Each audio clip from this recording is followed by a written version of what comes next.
نحمده ونصلي على رسوله الكريم أما بعد. سورۃ الحجر آیت نمبر 61. بسم اللہ الرحمن الرحیم. فلما جاء آل لوط المرسلون، پھر جب لوط کے گھر والوں کے پاس بھیجے ہوئے آئے، قال انکم قوم منکرون، تو اس نے کہا تم تو ایسے لوگ ہو جن کو میں پہچانتا نہیں ہوں. قالوا بل جئناک بما كانوا فیہ یمترون، انہوں نے کہا ہم تیرے پاس وہ چیز لے کر آئے ہیں جس میں وہ شک کیا کرتے تھے.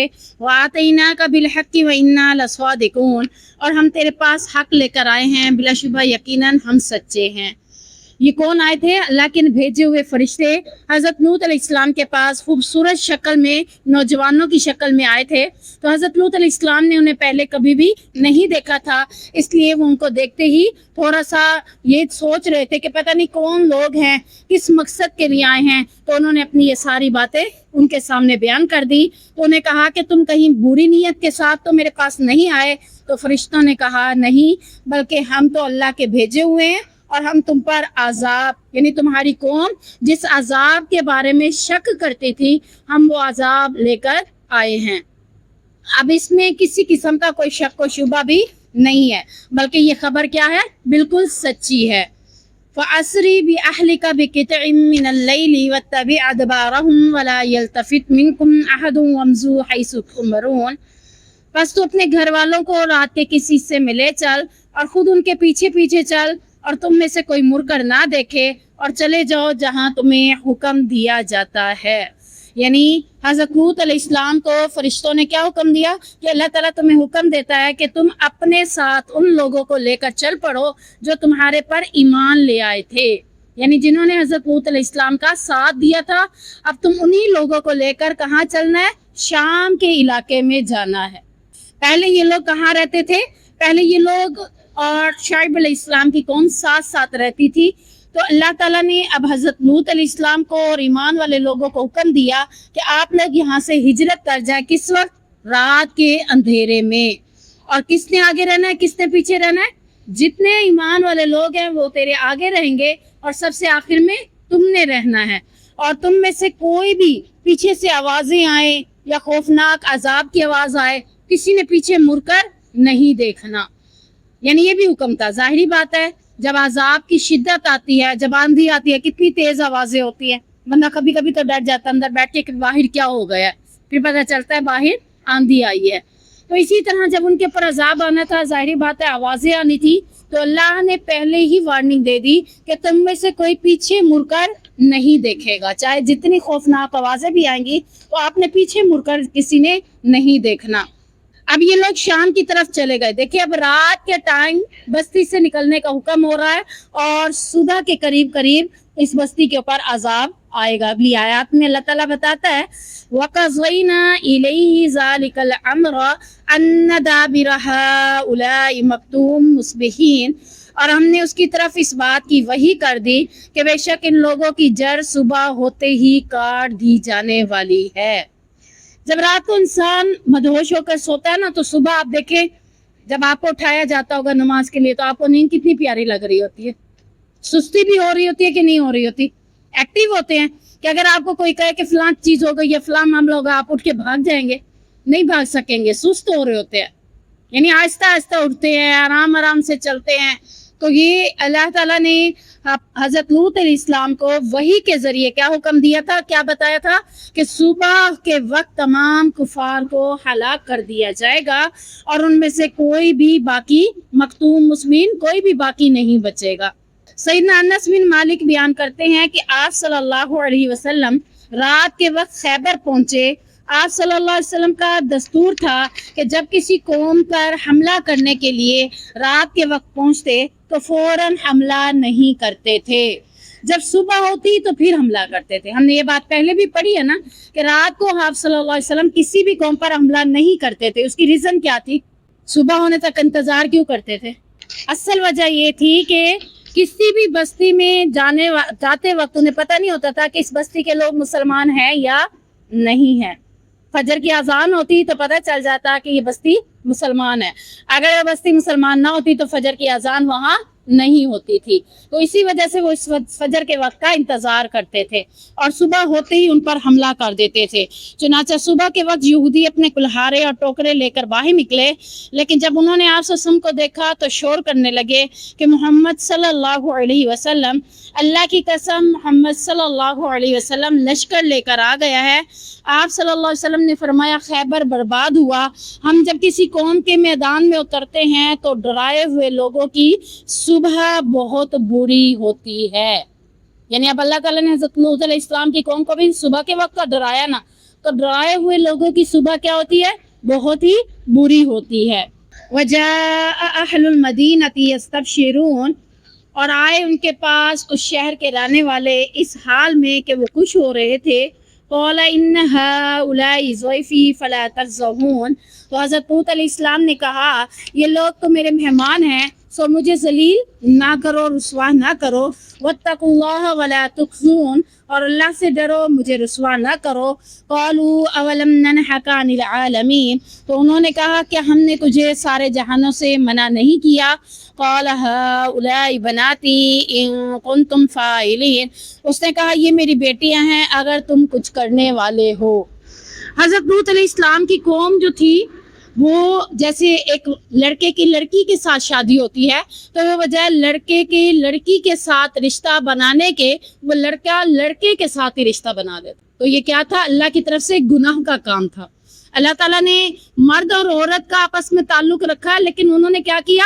مرد آپس میں، آج بھی بہت سے لوگ مرد مرد سے شادی کر رہے ہیں، غیر مسلم میں آج بھی بہت سے لوگ مرد مرد سے شادی کر لیتے ہیں، عورتیں عورتوں سے شادی کر لیتی ہیں، جبکہ پاکستان کے اندر بھی اس طرح کا قانون نافذ کرنے کے لیے درخواست دے دی گئی تھی کہ جو لڑکا لڑکے، اب دوستی ہو جاتی ہے نا لڑکوں کی آپس میں، وہ کہتا ہے میں تمہارے بغیر نہیں رہتا تو اب تمہارے ساتھ ہی شادی کرو۔ تو یہ قانون پاس کرنے کے لیے انہوں نے درخواست دی تھی، لیکن کچھ لوگوں نے اٹھ کے شور مچایا تھا کہ یہ قانون ہم پاس نہیں کرنے دیں گے کیونکہ یہ شریعت کے خلاف ہے، ایسا ممکن نہیں ہے، اللہ کے نبی صلی اللہ علیہ وسلم نے منع کر دیا ہے۔ تو حضرت لوط علیہ السلام کی قوم بھی یہی کچھ کرتی تھی کہ بجائے لڑکیوں کے لڑکوں کے ساتھ اپنے تعلق بنا لیتے تھے۔ اب جیسے ہی انہیں پتہ چلا تھا کہ حضرت لوط علیہ السلام کے پاس خوبصورت نوجوان آیا ہے، یہ کس نے بتایا تھا؟ ان کی بیوی نے۔ ان کی بیوی حضرت لوط علیہ السلام کی بیوی بھی ایمان نہیں لے آئی تھی، وہ بھی کافروں میں سے تھی۔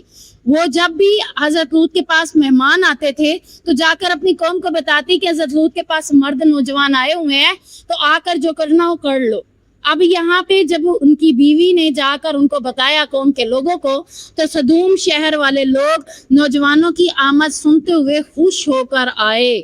کیوں خوش ہو کر آئے؟ کہ اب ہم کیا کریں گے؟ اپنا تعلق مردوں کے ساتھ جوڑیں گے، نئے نئے مرد مل جائیں گے۔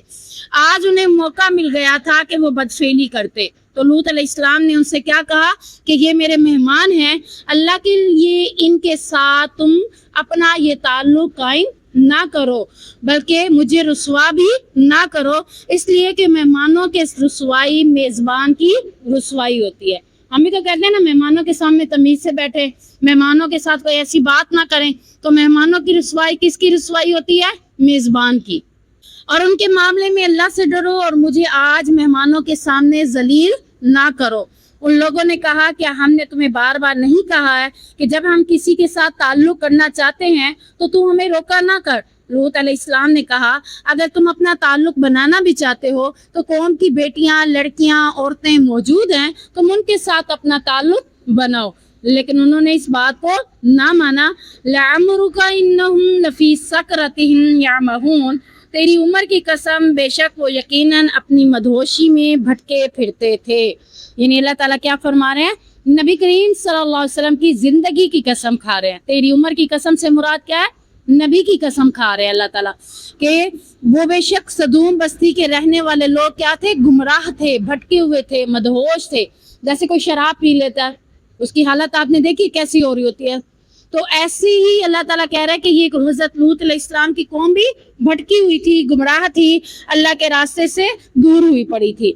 تو اللہ تعالیٰ نے کیا کیا؟ قوم لوط پر صبح کے وقت کون سا عذاب بھیجا؟ فَأَخَذَتْهُمُ الصَّيْحَةُ مُشْرِقِينَ، پس انہیں چیخ نے روشنی ہوتے ہی پکڑ لیا۔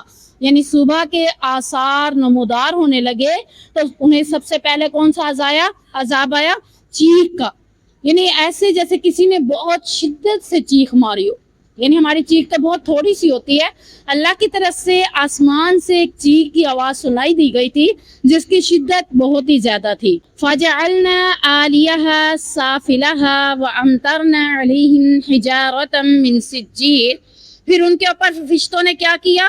فرشتوں نے اس کے بعد پوری بستی کو الٹ دیا، اوپر سے نیچے، نیچے سے اوپر ہو گئی، یعنی الٹ گئی، جیسے زمین پھٹتی ہے اور لوگ نیچے چلے جائیں اور زمین اوپر ہو جائے۔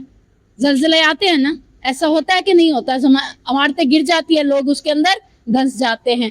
تو حضرت لوط علیہ السلام کی قوم کا عذاب، گناہ جو اتنا بڑا تھا تو عذاب بھی اللہ کی طرف سے بڑا آیا کہ اللہ تعالیٰ نے فرمایا پہلے چیخ آئی، پھر بستی کو الٹ دیا گیا، پھر اس کے بعد ان کے اوپر یعنی جیسے وہ زمین میں دھنستے گئے ان کے اوپر مزید پتھروں کی بارش بھی ہوئی تھی، اور پتھروں کی بارش بھی ایسے پتھروں کی ہوئی تھی جن کے اوپر ان کے نام بھی لکھے ہوئے تھے، یعنی جیسے ابابیل نے کنکڑیاں ماری تھیں اور ہاتھی والے بھس ہو گئے تھے، تو ایسے ہی اب یہاں پر اللہ کی طرف سے پتھروں کی بارش کی گئی۔ آپ سوچیں پتھروں کی بارش کیسے ہو سکتی ہے؟ اولے کی بارش ہو سکتی ہے کہ نہیں ہو سکتی؟ دیکھی ہوئی ہے نا، بڑے بڑے اولے گر جاتے ہیں، چھوٹے بھی گر جاتے ہیں، کہیں اتنے بڑے بڑے گرے پڑے ہوتے ہیں کہ گاڑیوں کے شیشے بھی ٹوٹ جاتے ہیں، لوگوں کے گھروں کے بہت سی چیزیں خراب ہو جاتی ہیں۔ تو یہاں اللہ تعالیٰ نے اب کس چیز کی بارش بھیجی؟ پتھروں کی۔ جو بارش پانی کی برسا سکتا ہے وہ پتھروں کی بارش بھی برسا سکتا ہے، کیونکہ وہ کیا ہے؟ قادر ہے، قدیر ہے نا۔ اللہ تعالیٰ نے فرمایا یقیناً انہوں نے کیا کیا تھا؟ ان فی ذالک لآیات للمتوسمین، بے شک اس میں گہری نظر رکھنے والوں کے لیے کیا ہے؟ نشانیاں ہیں، دیکھنے والوں کے لیے نشانیاں ہیں۔ کون سے دیکھنے والوں کے لیے؟ کہ یعنی جب بھی کوئی بستی مدینہ سے شام جانے والے راستے پر گزرتی تھی، اس راہ کا مسافر اس کے باقی ماندہ آثار کو اپنی آنکھوں سے دیکھتے تھے، اور آج بھی آثار موجود ہے۔ بستی ہلاک ہو گئی، اس جگہ پر کبھی دوبارہ کوئی بستی آباد نہیں ہوئی، جیسے کہ ہرپا میں موہنجو-دڑو، تو کہتے ہیں تباہ شدہ علاقوں میں نہیں جانا چاہیے، ٹھیک ہے نا۔ یہاں پہ اب آ رہا ہے کہ باقی ماندہ آثاروں کو آپ صلی اللہ علیہ وسلم یا مدینہ سے گزرنے والے لوگ اپنی آنکھوں سے دیکھتے تھے۔ یہ ٹوٹی پھوٹی بستیاں تھیں، پتہ چلتا تھا کہ یہاں کیا ہوا تھا؟ عذاب آیا تھا۔ وَإِنَّهَا لَبِسَبِيلٍ مُقِيمٍ، اور وہ بستی یقیناً ایک دائمی آباد راستے پر ہے۔ إِنَّ فِي ذَلِكَ لَآیَةً لِلْمُؤْمِنِينَ، بے شک اس میں ایمان والوں کے لیے بہت بڑی نشانی ہے۔ اب حدیث میں دیکھتے ہیں کہ اللہ کے نبی صلی اللہ علیہ وسلم نے ان بستیوں کے حوالے سے کیا فرمایا ہے۔ آپ صلی اللہ علیہ وسلم نے فرمایا ان عذابی یافتہ لوگوں کے مقامات میں داخل نہ ہوا کرو مگر اس حال میں کہ تم رو رہے ہو۔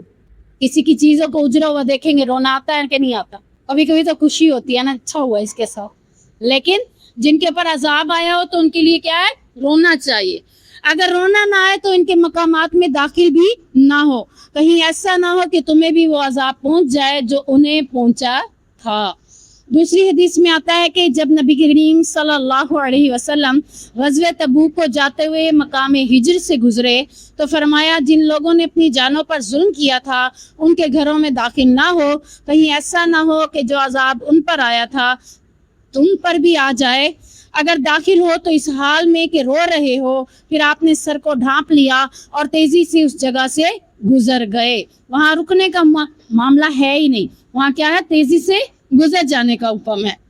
اسی طرح غزوہ تبوک کے موقع پر ہجر کے مقام پر جب اترے، آپ نے صحابہ کو حکم دیا کہ یہاں کے کنویں کا پانی نہ پینا ہے نہ ہی بھرنا ہے، لیکن انہوں نے کیا کہا؟ اے اللہ کے نبی، ہم نے تو اس پانی کو اپنا ذخیرہ بھی کر لیا ہے اور ساتھ میں ہم نے آٹا بھی گوندھ لیا ہے۔ تو آپ صلی اللہ علیہ وسلم نے فرمایا آٹا پھینک دو اور پانی کو بہا دو، نہ یہاں کا پانی پی سکتے ہو نہ یہاں کے پانی کو استعمال کر سکتے ہو۔ کیوں؟